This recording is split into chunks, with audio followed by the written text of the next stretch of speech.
My name is Stephen Seals. I portray James Lafayette. I am an historical interpreter and I work for the Colonial Williamsburg Foundation.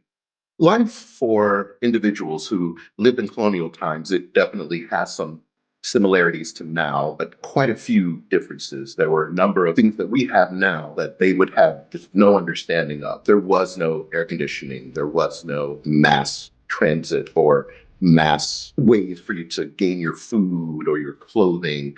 So oftentimes your day was about survival or about being able to feed yourself or being able to work to make enough money in order to be able to buy the goods that you needed. And those goods were usually local. It was usually people that you knew or people that lived close to you that you were getting these goods from. So you would get up, you would probably have your early meal, which may be leftovers from the night before, perhaps. You would get up and go to work. If you're a child, you would probably go and play. There are a number of different games you can play that we still show today. Hoop and stick is probably the one that you'll see the most, where you just have this wooden hoop that's completely open, almost looks like a hula hoop. And you have a stick and you just push the hoop with your stick and you just run around with it. It doesn't sound quite as fun when you're saying it out loud, but when you're doing it, you kind of get addicted to it. They probably played a lot of the games that children play today when they're outdoors. Because when you're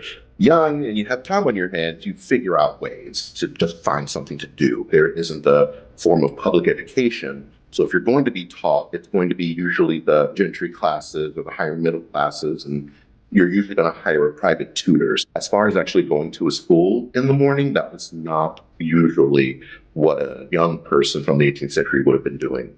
A lot of the fabrics that you use today were used back then as well. For instance, wool was something that was used quite a bit. There were a lot of sheep here then, but anyone who's worn wool knows that wool doesn't breathe.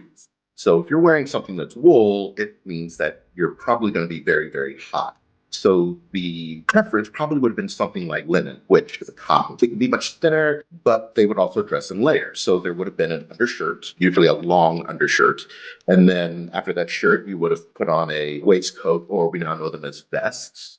And then you put on your trousers or pants as we know them as today. And then you would put your coat on. Of course, that's layers, and you would think that that would be very hot. And sometimes it is. But it's also very helpful because it means that the sun is not necessarily on your skin. As far as people working or people making a living, you'll get to a certain age and maybe you're apprenticed out. Maybe there's a different trade that you're going to do. Maybe you'll make cabinets, or maybe you'll be a blacksmith, or maybe you'll work as an apothecary, who is someone that deals with chemicals and medicines, and you would study under someone as an apprentice in that trade. But as far as work, there are trades, but there's also being a farmer. And then being a farmer was just to live. You're growing what you need in order to be able to help your family survive or to sell to others so that then you have money to then again help your family to survive. Unfortunately, the life of the enslaved did not have those same choices. It tended to be that when you were born, they had a pretty good idea of what they wanted you to do. And when you got to a certain age, you were made to do that, whether you wanted to or not, whether it's being a manservant, whether it's emptying the chamber pots and lighting the fires in the middle of the night when it's cold. Enslaved people were actually tradesmen as well, and you would find them in just about every single trade or career you could find.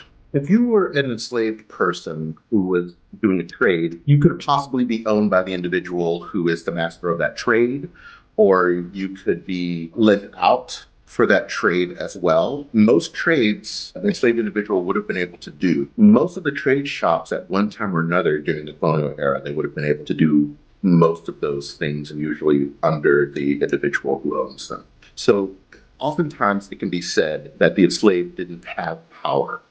But in truth, in some ways they did. They found ways to survive, and not just survive, but to flourish in a manner that allows me to tell this story. And that would not have happened without their resilience.